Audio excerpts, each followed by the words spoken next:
All right, well, hello, fellow people of the human variety. This is a Schumie Spotlight. I am Joe Culhane, and for context and background, I just wanted to welcome you to a program that's been running, I guess, now for almost 3 years in some capacity through the Schumacher Global Network. Schumacher College, which existed for 32 years almost in Dartington in South Devon, England, is now in a state of being reimagined. And what's beautiful about today's conversation I have here with Dr. Troy Vine is that the reimagining has rebirthed, transformed one of the institutional foundational programs that Schumacher College was known for, the Holistic Science Masters.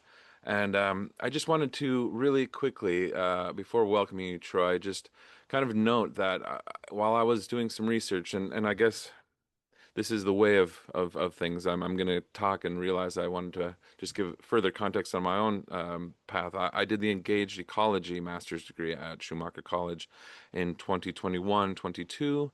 That is where Troy and I first met, and our families actually lived right across the way from each other. And the old postern lodge was actually being repaired at the time, so neither of us were in there at the time. And the holistic science master's wasn't running due to various things, COVID and otherwise. But this new master's degree in transformative learning is coming from the Ruskin Mill Centre for Practice and is through the Arts University of Bournemouth is the partnership. And I mentioned holistic science, Schumacher College, and I just wanted to plug the beautiful and it gives me kind of chills thinking about it. Troy and I have talked about this in the past, but Dr. Stefan Harding, who was a co-founder of Schumacher College, ran the holistic science for many years with Professor Brian Goodwin. Um, on his deathbed, literally just before passing on to the great unknown, he gave this beautiful quote about this new program, and it's this new master's will continue the transformative learning begun at Schumacher College. And I'm delighted to see this unique collection of teachings being continued and offered to a new generation of authentic and open-minded people of all ages. That's Dr. Stefan Harding. And I just bring that in, and I bring one more element in because I realize the Schumie spotlight. Schumie is a nice name for Schumacher alumni and those have found their way through Schumacher College. Satish Kumar, who also was the founder of Schumacher College, his relationship with the Ruskin Mill Trust, Ruskin Mill Centre for Practice, and Angus is interesting. Angus Gordon, who founded Schumacher, the Ruskin Mill Trust, he recently wrote a book called Place, Craft, and Neurodiversity: Reimagining Potential Through Education at Ruskin Mill. And I came upon this little uh, quote from Satish. Under the outstanding leadership of Angus Gordon, Ruskin Mill has set a superb example of selfless service in the field of holistic education. This stunningly inspiring and immensely powerful story of Ruskin Mill gives us the highest hope for a better future for humanity.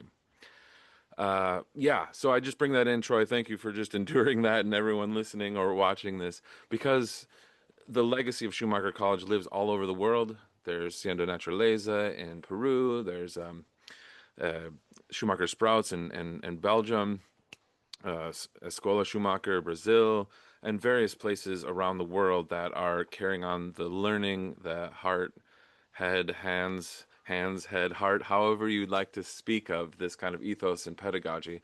And what's happened right now with you, Troy, is so exciting.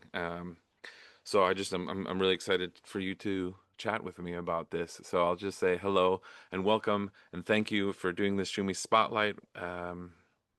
What is it today? The 9th of December, 2025. For me here in Los Angeles, California, the Southern Coastal California bioregion, it's 8:34 a.m. For you, 4:34 p.m.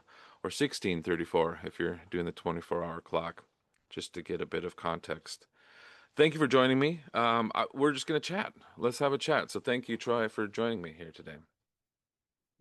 Thank you, Joe. And yeah, thank you for bringing up Stephen Harding right from the start.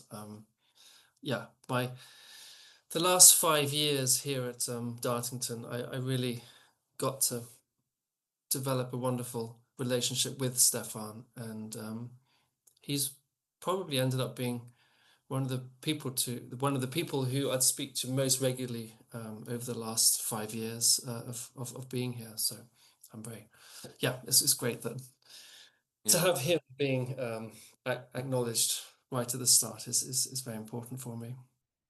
Well, he was an incredible figure and a mentor for me as well, which I just feel so grateful that I had that bit of time while I was there at the college too. And he was still vibrant and vital enough to bestow us with his guitar and his artistic, creative way of teaching and exploring reality consciousness and this holistic science and way of thinking and being.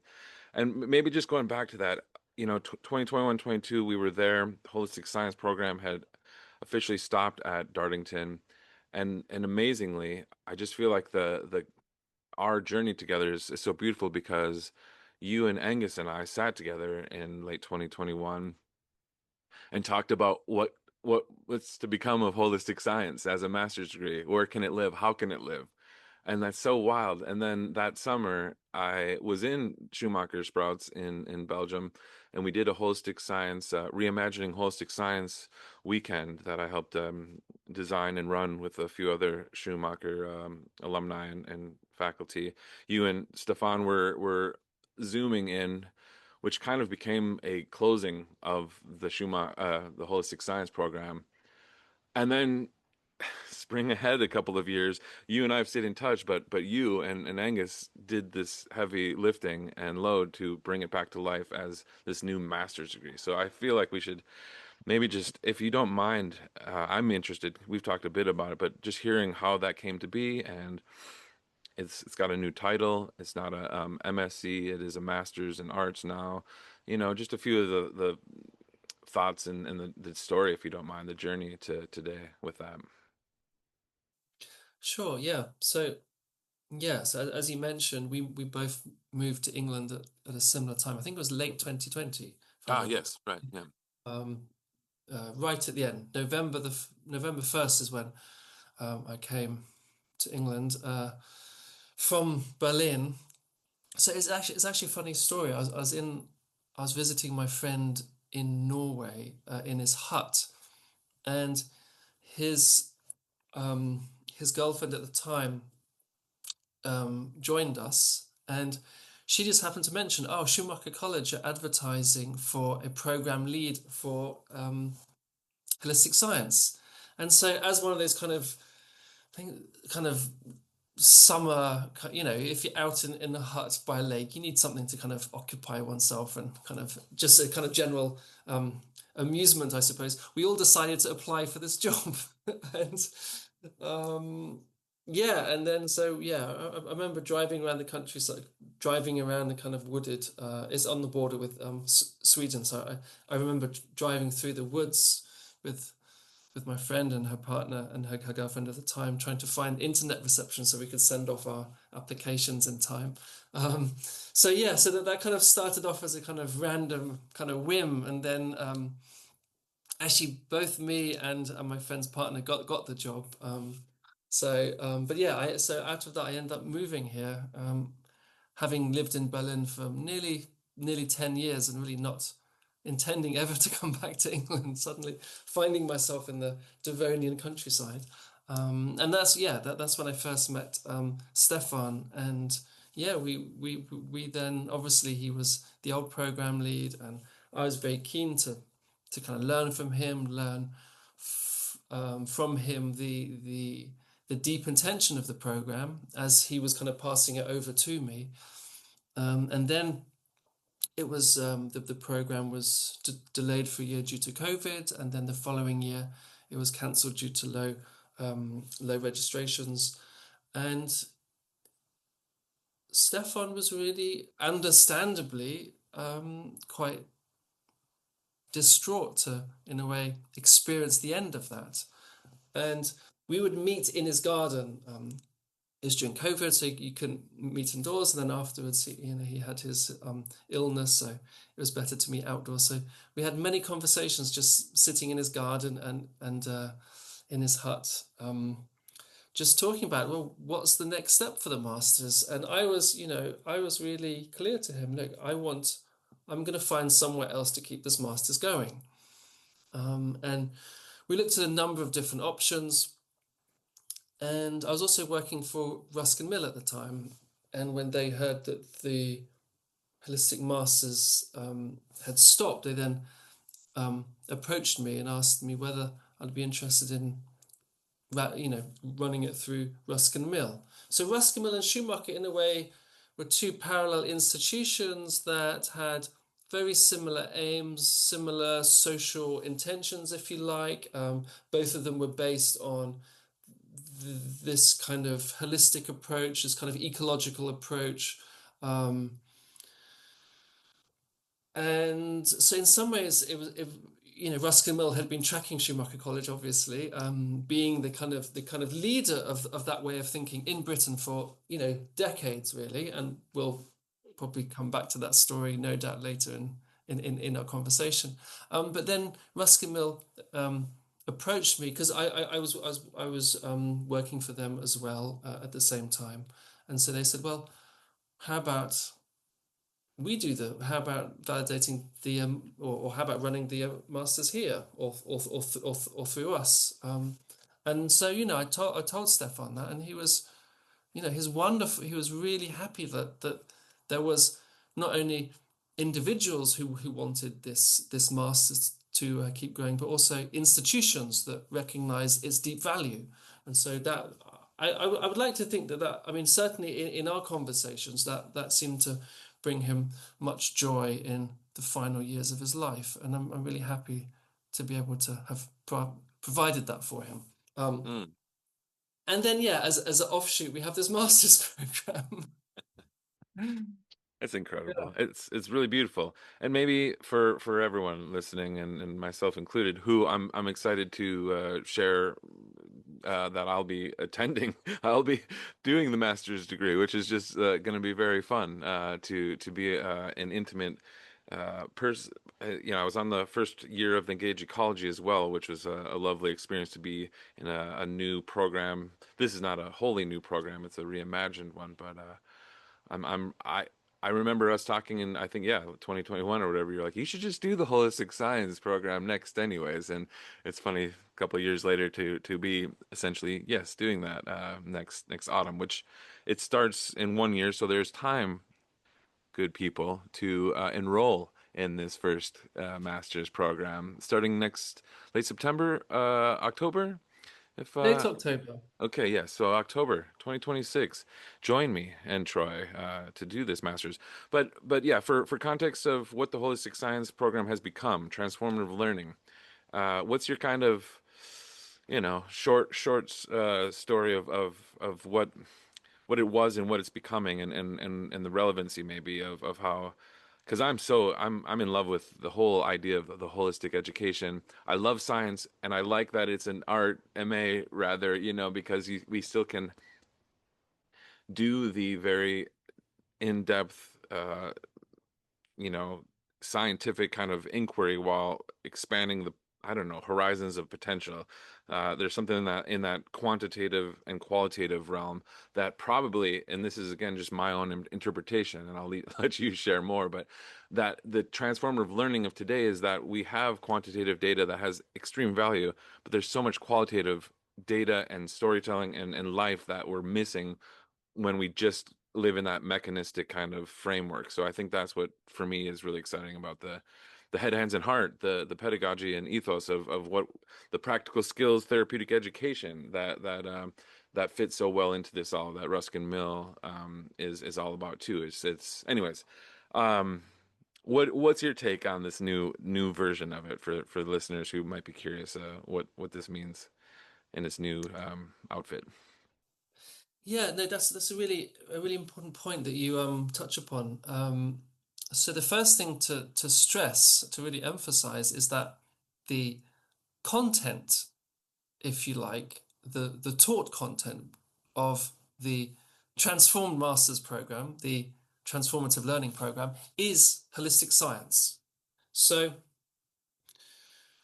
in terms of coming to the course as a student, the things you engage with, plants, color, animals, ecology, in terms of that content, nothing has changed. So it's still the usual suspects that people who did the holistic science program over the last 20 years or so would be very much at home with. What has changed is, however, is the in a way the kind of academic context, or in a way also the context of the student learning journey. So that shift, so the shift from the title holistic science to transformative learning represents a shift in what part of holistic science we want to bring attention to. So with in the 80s and the 90s, ecological theories were kind of very much in the forefront. Gaia hypothesis, Gaia theory, systems theory, all of that. So this new kind of holistic content was very much in the forefront of people's consciousness. It was being talked about, it was being discussed publicly, and so people came ostensibly to learn this content, but what they then left with was this realization that they were actually different people. Now, that was always the intention. I know very much, if you read some of these, if you read Stefan's work, or if you talk to Stefan, or if you read Henry Bortoff's work, or Margaret Cahoon's work, it is always about the transformation of the individual. But that wasn't, in a way, what was on the tin. What was on the tin was the content.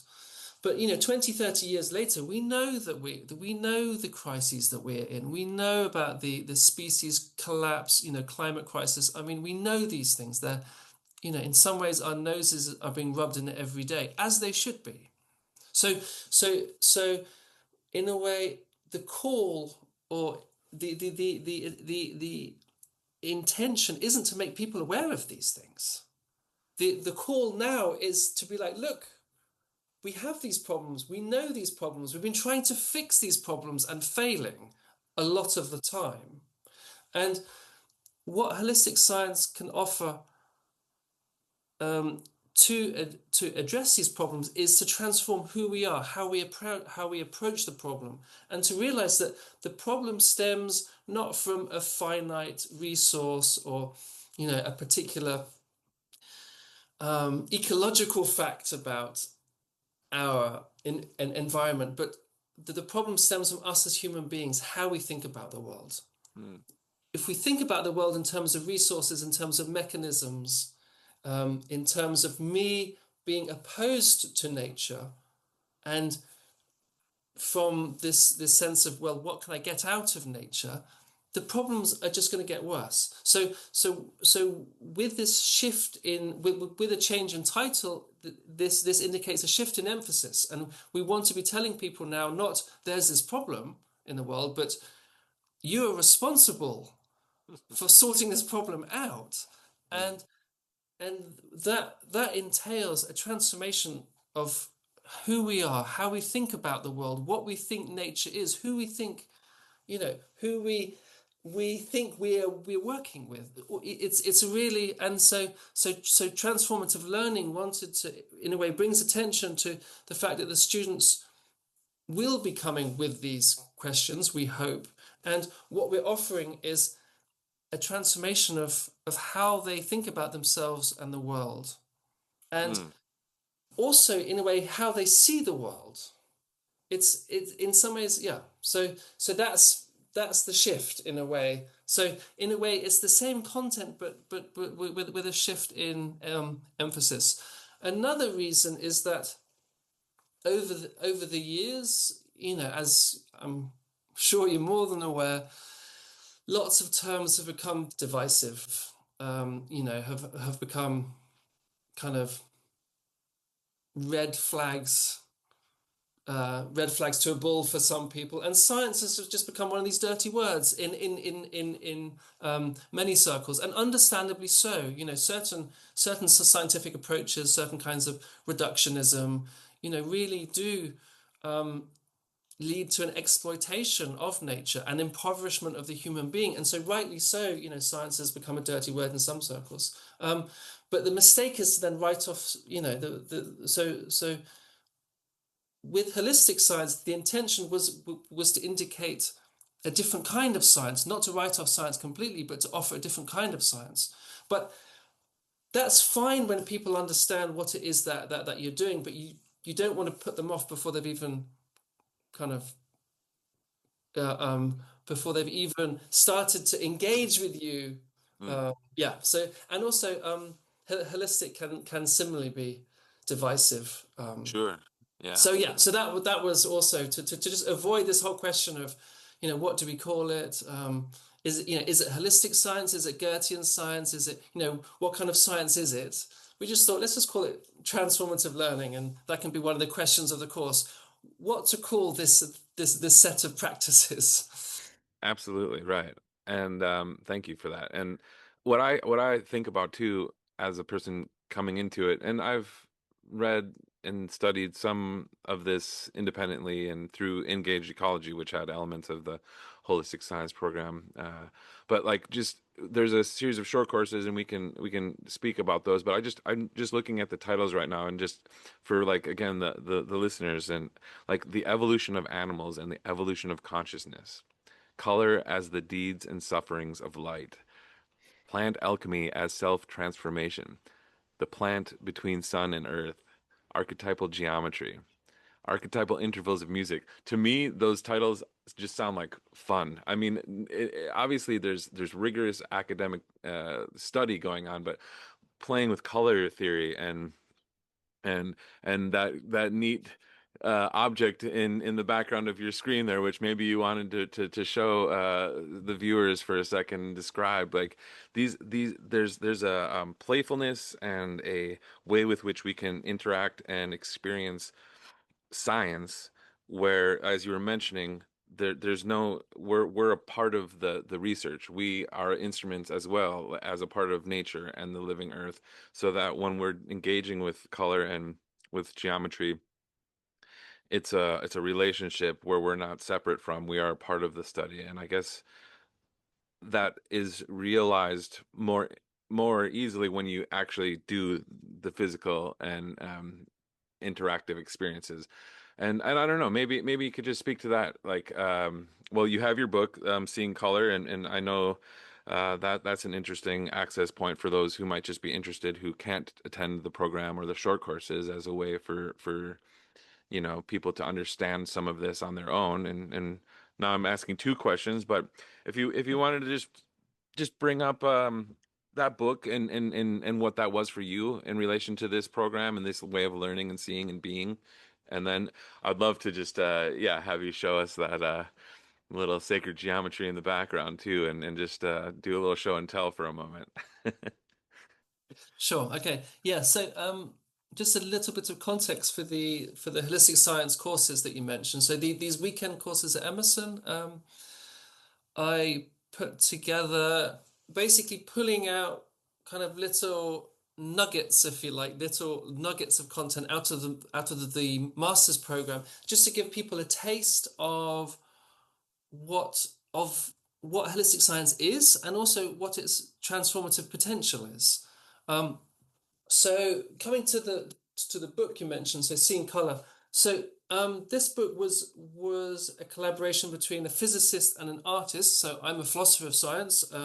So in some ways, that in itself, I think, in a way, represents a holistic approach to science. It's not just a physicist saying, "Okay, this is how the world is." It's a physicist and a philosopher and an artist working together, asking questions, thinking about certain questions. What is color? What is science? Um, so in some ways, the book offers a concrete example of what holistic science is, and also I would like to think a kind of concrete example of how one can go about doing it, how one should go about doing it. So in some ways, it aims to be it aims to give an example of holistic science, but also to be an exemplar of holistic science. So we're Yeah, hoping to, in a way, exemplify what it means to approach a topic such as color holistically. So it's called Seeing Color, a journey through Goethe's world of color. And the intention of the book is to really get people to not just think about color differently, but see color differently. And I mean that in a very concrete way, using seeing not merely metaphorically, but also literally, that we start, that we see a rainbow and we see green in the middle, and we see yellow on one side and cyan on the other. And we can see that this green is a darkening of the two boundary colors as they overlap. Yeah. And but to but to see that, not just to think it, but to see that, we have to train our our kind of perceptual capacities. So holistic science is a training not only of our of our kind of thinking capacities, our kind of cogitative capacities, but also a training of our perceptual capacities.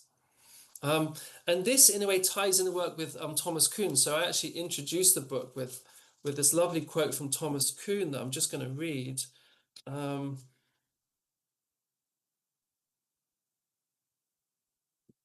about he Thomas Kuhn is comparing the way Galileo saw pendulums with the way Aristotle or an Aristotelian saw pendulums. So he says, since remote antiquity, most people have seen one or another heavy body swinging back and forth on a string or chain until it finally comes to rest. So that's just, a pendulum that kind of eventually stops. To the Aristotelians, who believe that a heavy body is moved by its own nature from a higher position to a state of natural rest at a lower one, the swinging body is simply falling with difficulty. Constrained by the chain, it could achieve rest at its low point only after a tortuous motion and a considerable time. So for the Aristotelian, it's just that particular configuration is stopping a stone from doing what it wants to do as much as it can. The stone gets there eventually. Galileo, on the other hand, looking at the swinging body, saw a pendulum, a body that almost succeeds in repeating the same motion over and over again ad infinitum. And having seen as much, Galileo observed other properties of the pendulum as well, and constructed many of the most significant and original parts of his new dynamics around them. So I think Kuhn is really pointing to a really fundamental fact about science, that science is based on how we see things. However abstract the theory, it comes back to, in one way or another, seeing something a certain way. And by putting it that way, I'm also, putting it that way implies that there is another way of seeing that thing. And what that does is that the possibility of seeing something one way or seeing something another way, and it's having that be the basis of your science, that also that also opens up the possibility of us seeing the world differently, mm, each of us. And that is the intention of, in a way, kind of Goethe's color science. And so in the book, we show how looking at color as Goethe does, going through the experiments Goethe did, we train ourselves to see color differently. So in a way, we are, I guess, we're doing to color what Kuhn did to pendulums, if you like. We're kind of looking at the kind of details of how Goethe's way of looking at things. It's not a different way of thinking about color. It's a different way of looking at color, and ultimately,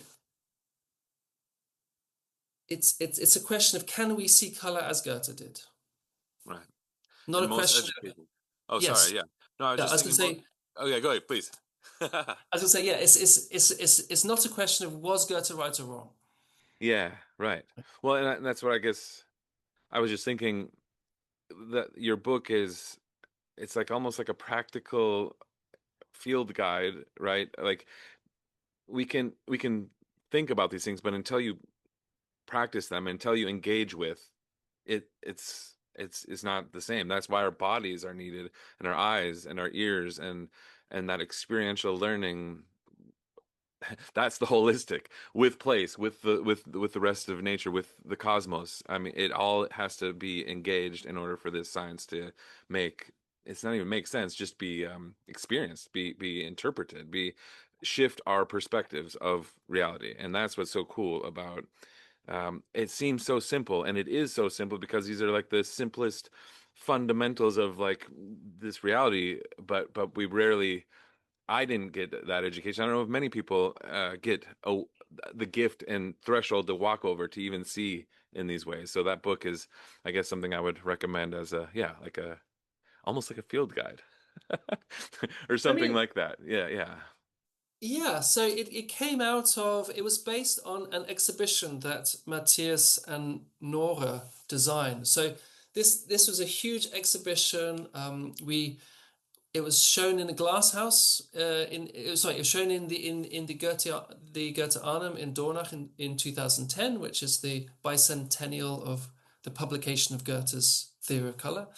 And then we had an we had a show of that exhibition in the glass house in Stourbridge, which is part of Ruskin Mill Trust in 2018. So the the exhibition, it took you through these experiences, big spectra projected onto the walls, lots of color phenomena. And so it was that exhibition that in a way provided the basis. And in some ways, the photos, this book has 275 images.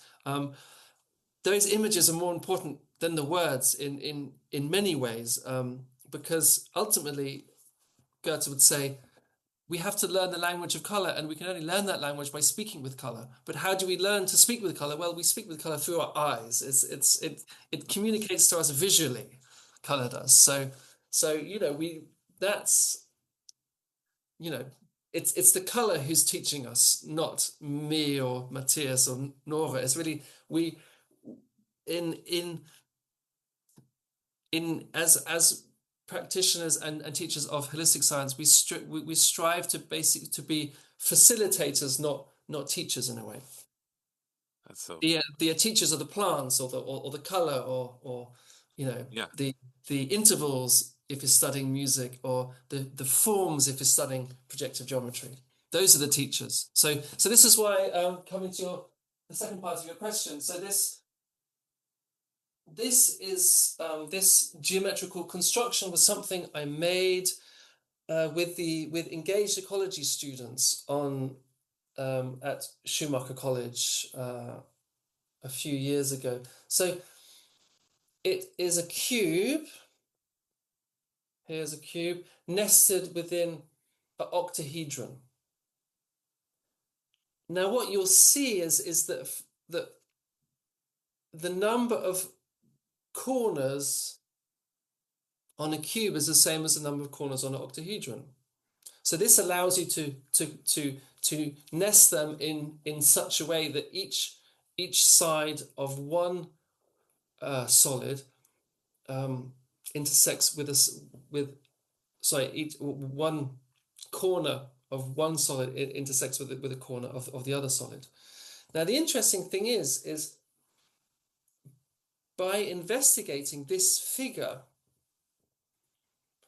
by comparing the number of faces, the number of vertices, the number of edges, and just in a way investigating the relationships between um, the different aspects of these two figures, one can actually use this figure to come to the realization that parallel lines must meet at infinity.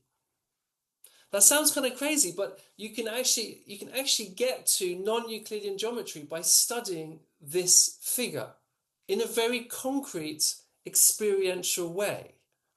So this is obviously I'm not I'm not going to do that now, but this is the kind of thing that we do holistic science is to try and find ways of taking something quite abstract like non-Euclidean geometry and showing that it doesn't need to be abstract. We can all think it through. Whatever mathematical training or lack thereof we have had, we can all come to the realization that parallel lines must meet at infinity. So yeah, so So cool. that's what It's that so is. cool. And it's extraordinarily beautiful, because geometry in this way is it's exquisite. It's just so beautiful.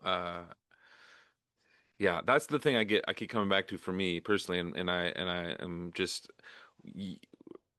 I don't know, selfishly wishing for anyone listening to join this any of the short courses, but especially the masters, because I want to play into these discoveries with a bunch of people. And I think that's an interesting thing too that you were like kind of touching on. But from my reading through the description of kind of what you're and the program's hoping to achieve as well, or as an invitation, I should say, is that you don't have to come from the scientific background. You don't have to have that deep relationship necessarily.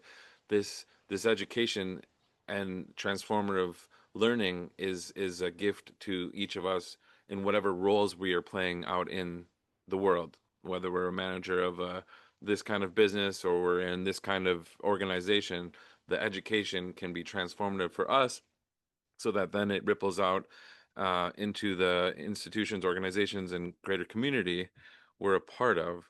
And I think that is one of the most important things we can possibly do right now is get back into that right relationship or um, yeah, better relationship with the world in these myriad crises, polycrisis, metacrisis, however you might wish to frame it, is that it's so important to see color, to to see geometry, to understand these things, and you don't even have to be able to convey them and teach about them, but if you're shifted as a being, then that influences every other relationship that you're a part of in the human realm, but also with your relationship with plants, minerals, animals, of all varieties. And so I just think it's so cool. Yeah, and I don't know, maybe there's a question in there, or if you wanted to mention any other aspect of Emerson College and these new grounds and this new space for learning, and maybe what we can wish and dream into beyond the program that's here. But I'm just so excited to be a part of it, quite frankly. This is the truth for me. There's so much potential. Yeah. Yes, I'd actually like to pick up on an important point you just made, and that is that anyone that yeah, that anyone can do holistic science. It's open to anybody. Anybody, pretty much, with some goodwill and some good instruction, can or some good facilitation can come to the realization of why parallel lines meet at infinity. Yeah. So that's important because, firstly for the reasons that you mentioned, but for me it's also important because it's a democratization of knowledge. It's taken it's taking knowledge out of a an exclusive out of an exclusive group, if you like, and making it available to everybody. So we don't have to just be, in a way, consumers of scientific knowledge, but also understanders of scientific knowledge. And I think that step is really important. Because whether we like it or not, we live in a scientific age. We live in an age, we think, the way we think, the way we view ourselves, the way we view the world, irrespective of our vocation, is scientific. Irrespective, increasingly, of our cultural background, um, our education, whatever, we think, experience, um, live scientifically. And we can either be consumers of that, we can either be kind of um, yeah, kind of suffer under that, or we can choose to change our relationship to science by engaging in something like holistic science. I think so. So this is why I see it as very important because I mean, we all know that general relativity is important, right? We all know that, but how many people know why? But we should all know why. There isn't any real reason. Obviously, we're not going to grasp the details of tensor calculus. I wouldn't wish that upon anybody, having had to study it myself. But that's not the important bit. It's the underlying principles, the underlying ideas that are important, and we can all grasp those. This scientific knowledge is there for everybody, not just the select few. So I see holistic science as a democratization of science, and I think that is really important, and that allows us to then engage scientifically uh, with, or not it allows us, yeah, to engage or to work with this fact that we're all scientists consciously rather than unconsciously, because we might think, oh, I'm an artist, I'm a musician, I'm a creative, whatever. Science is not my bag. Science doesn't affect me. It does. It affects all of us. It affects the way we think about so many things. And so by to really bring about a transformation, a cultural transformation, an ecological transformation, we have to transform our relationship to science, our understanding of science, whether we like it or not, I think.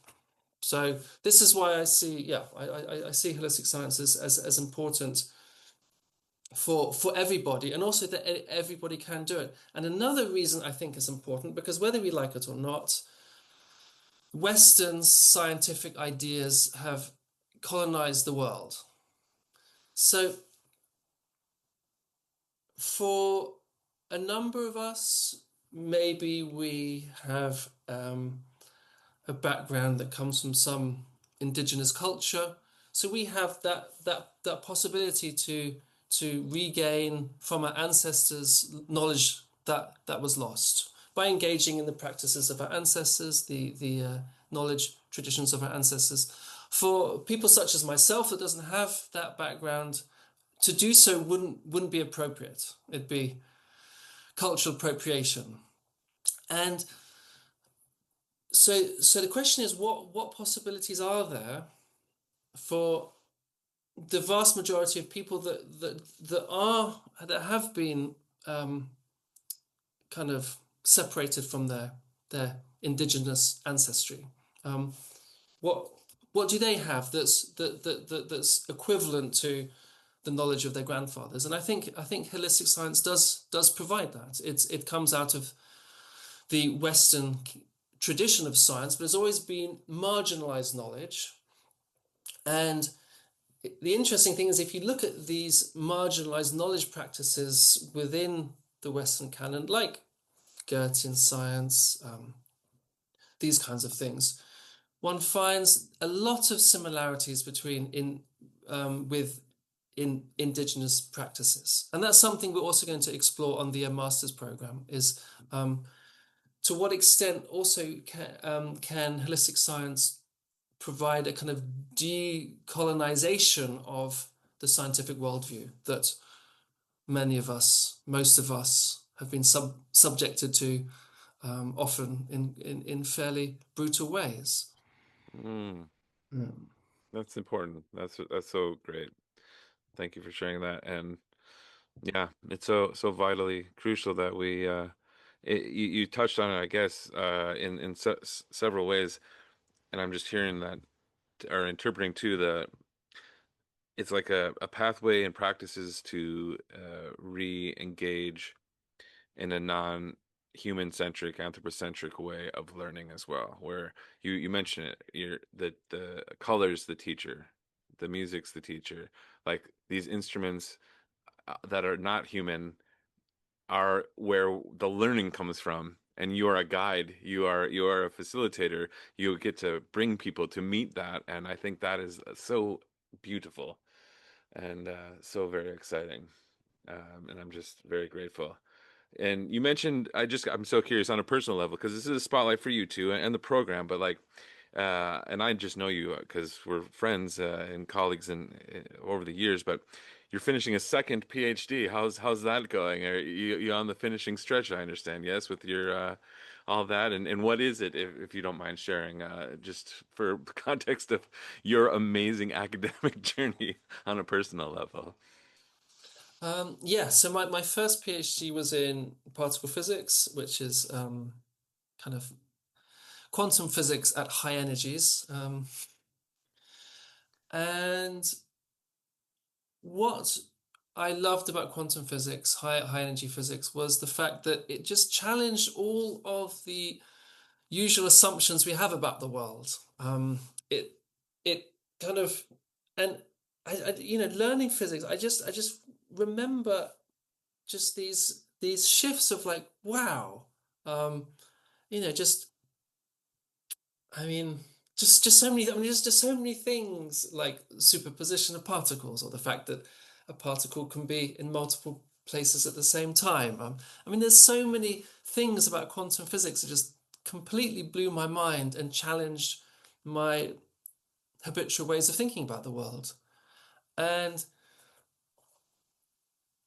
after completing my PhD in particle physics, I didn't want to pursue it because it became increasingly clear that the majority of the actual work is basically programming. So I spent most of my time programming software to analyze data.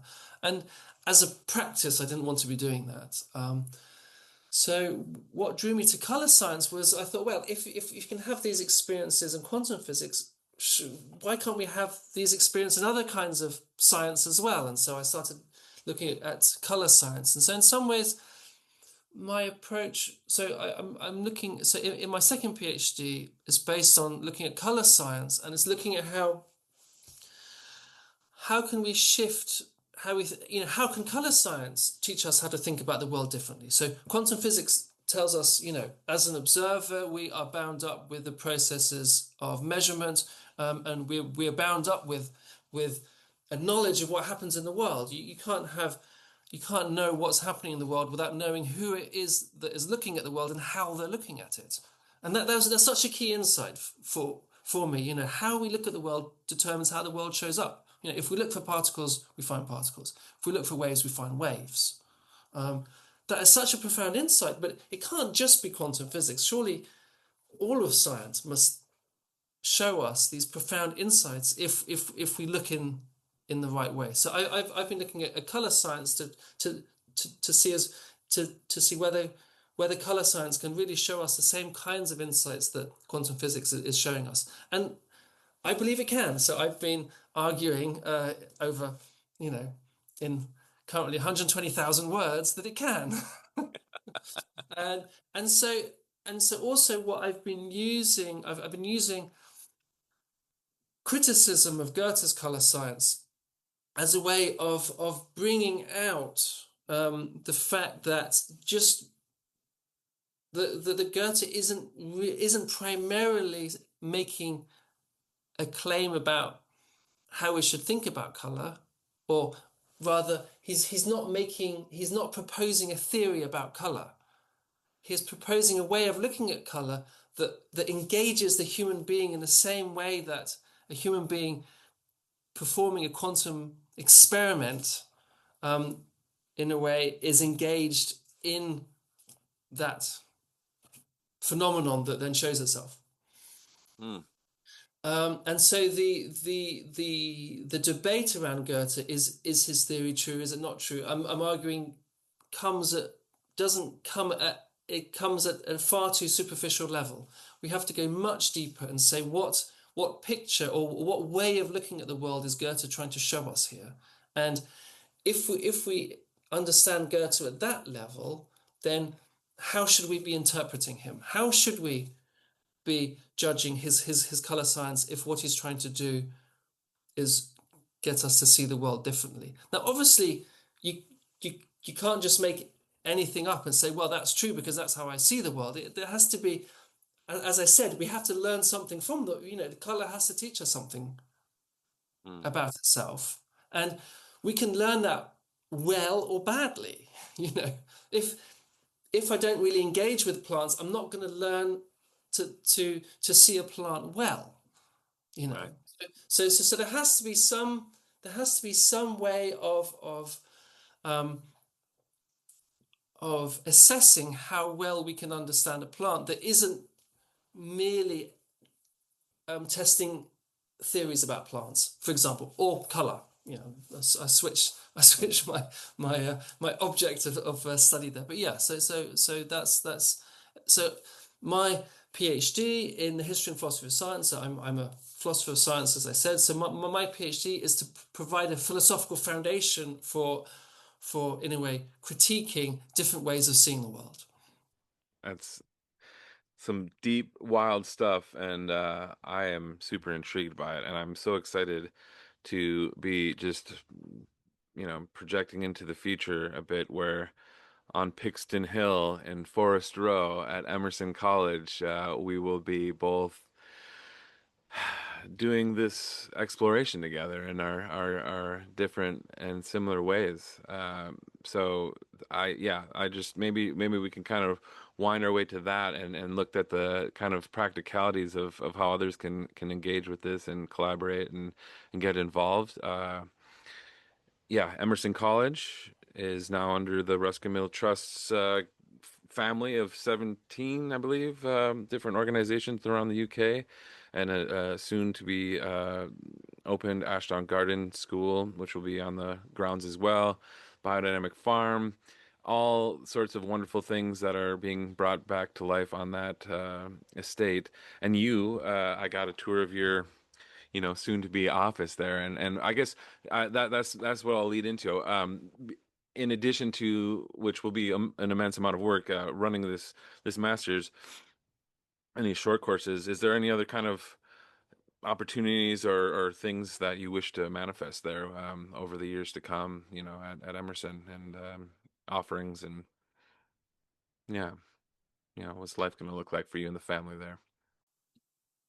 Yeah, so I moved to Schumacher College. I mean, as we spoke about 5 years ago, and I moved into the house that I did because it was literally 50 meters from the old Poston, and yours was maybe 10 meters more tops, and that was important for me because holistic science, running a master's program, transformative learning. It's not a day job. It's a community that you engage in. It's building that community, and this is what I really wanted to be part of that at Schumacher College, which is why I then moved. I could have stayed in Berlin and kind of come over for some of the talk blocks and done some stuff online. But I really wanted to be part of the community, part of the learning community, and that was really important for me. And so moving to Emerson College is in a way for me a really important move because again I want to be part of the community there. And that involves not only running a master's program, but also as a researcher. So I'll be I kind of research my role is both as researcher and as uh, actually subject lead on the master's program. Chloe Hindmarsh will be program lead, so we'll be leading that together, which is really nice. It's also really great to be able to do it with somebody else rather than have to carry that on one's own, and it's great for everyone else as well. So yeah, so my intention is really to build up a kind of or to contribute towards a learning community there based around these ideals of holistic science, these ideals of community building that Schumacher College can put into practice so well. Mm. Yeah, and regarding Emerson College, it's really I was really privileged to come to Schumacher College and to have been part of that. If a slightly a somewhat less vibrant version of its earlier self. Um, I'm yeah that was really kind of just important for me to have been here and experienced that, and then to be able to carry that forward as I moved to Emerson College. But it's interesting that Emerson College also had this rich history of transformative learning, and the more I look into it, the more I realize it wasn't so different from Schumacher College. The ideals, the intentions, and it's interesting because Emerson College, as I understand, yeah, it was offering these if a kind of a year-long foundation course is based more on Rudolf Steiner's anthroposophy, um, and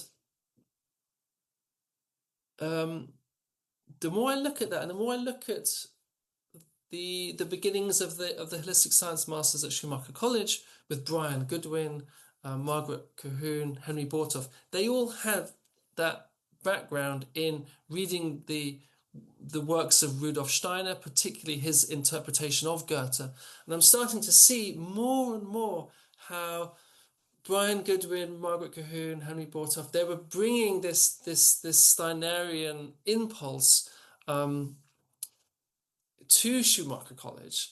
And so it's interesting to, in a way, I feel like I'm going back to the source in a way. Because Brian Goodwin lived not so far from Emerson College when he was a professor at the University of Sussex. And his his wife, I believe, was a eurythmist at Emerson College, and he used to lecture at Emerson College, and he would for sure knew the ideas of Steiner. And although I'm not so clear about Brian Goodwin's relationship to the work of Steiner with Margaret Cahoon and Henry Bortoff, it's really explicit. It's really there. You read Henry Bortoff's book. Just look at the footnotes. It's Steiner's very much very present, particularly in Bortoff's early work.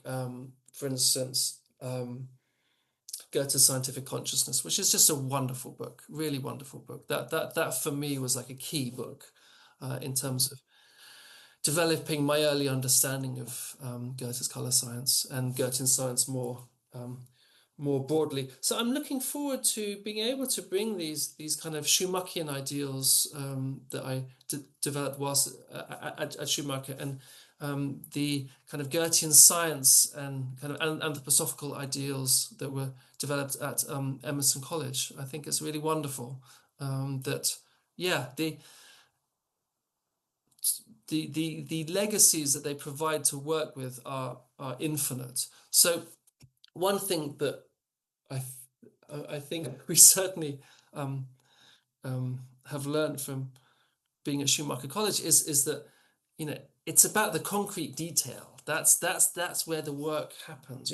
Things where you are learning is important. The place, the spirit of place, the embodied aspect, the material aspect of your learning is really important. And so I always like to work out of a legacy of the place. So if I was at Schumacher College, I look at what's the legacy of Schumacher College? How can I work out of that?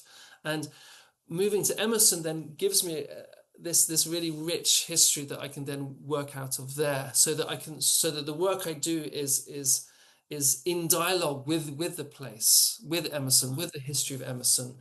Um, yeah, that is, I couldn't if I were to do this course in Norway, it'd be a different course. It couldn't be the same course.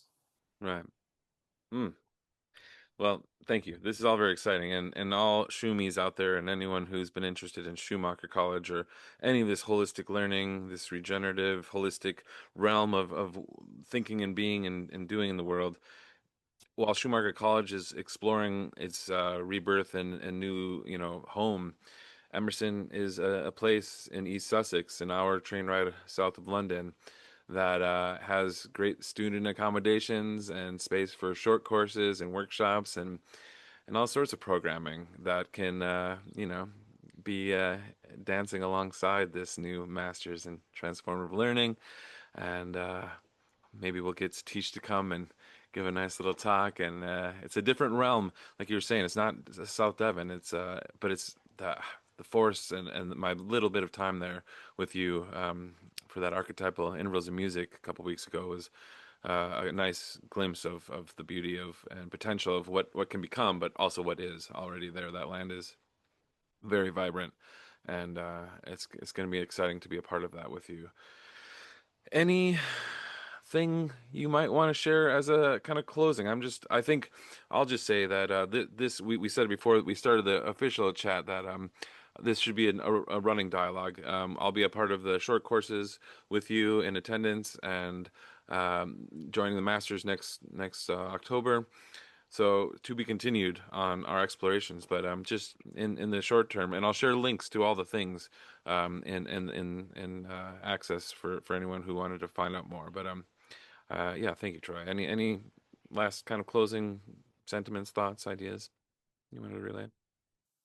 I mean, for me, again, it kind of just to you kind of asked me a few times, you know, what am I doing? Where am I doing it? Why am I doing it? And you know, who am I doing it with? The thread that is running through all of this is this really deep commitment I have to holistic science and this impulse that has popped up in so many places. And as a historian of science, I kind of specialize, I specialize on holistic science, obviously. So, and the thing that really excites me, and the thing that in a way drives me, is there's been so many different ways of, holistic science has been done in so many different ways in so many different places by so many different people. And what I'm trying to do, or my intention is in a way just to collect all of these different attempts and approaches and legacies and bring them all together. And I think to be able to offer all of that at once, I think it's going to be kind of um, I don't know, cultural dynamite. And I just want to be able to just kind of light these dynamite sticks and yeah, and just have holistic science.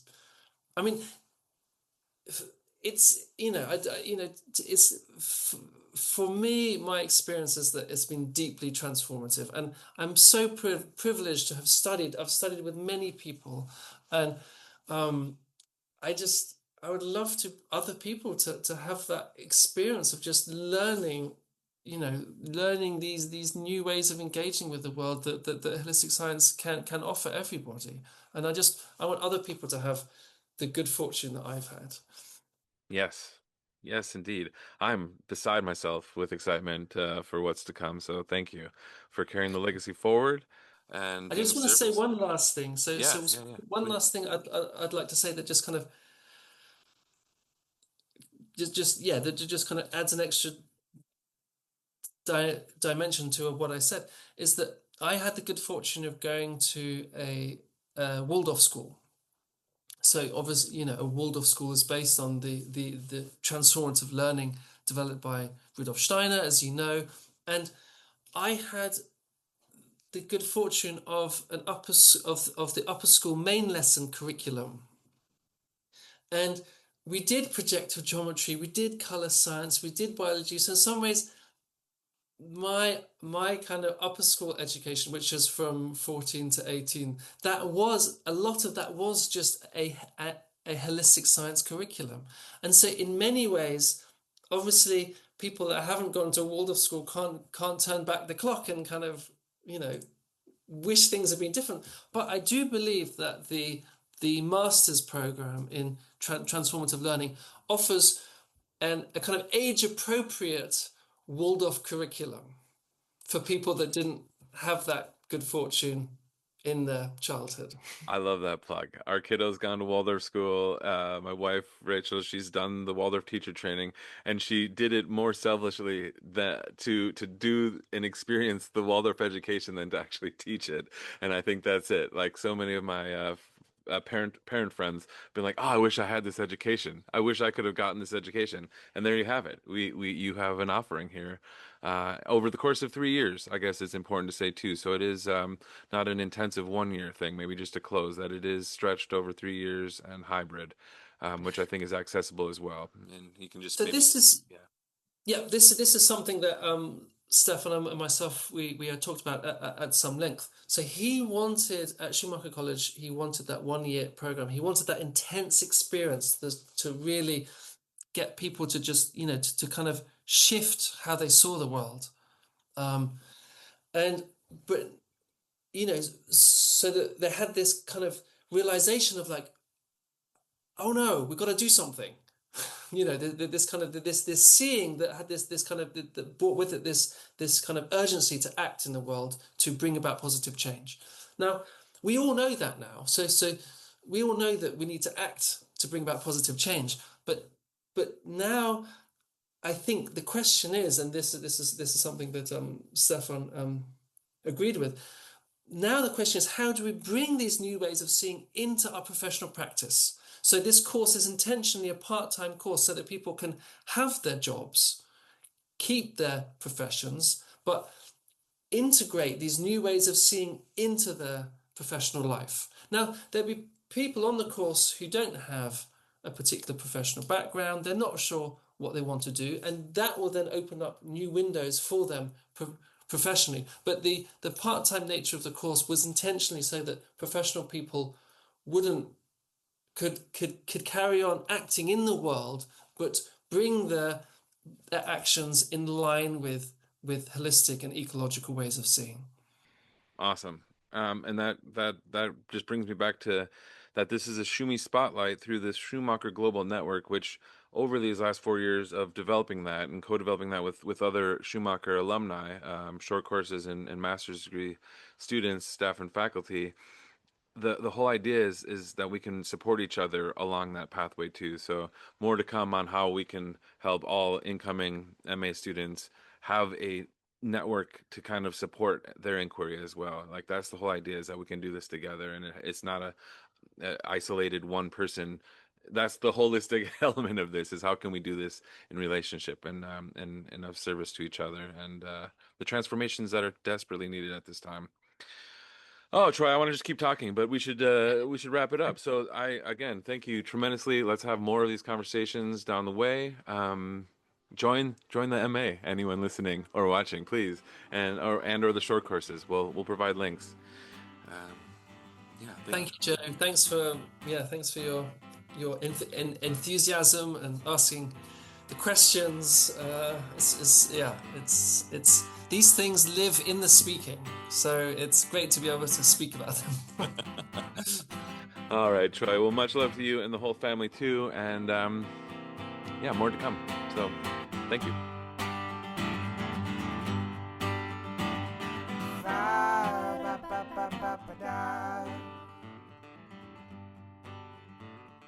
Bye.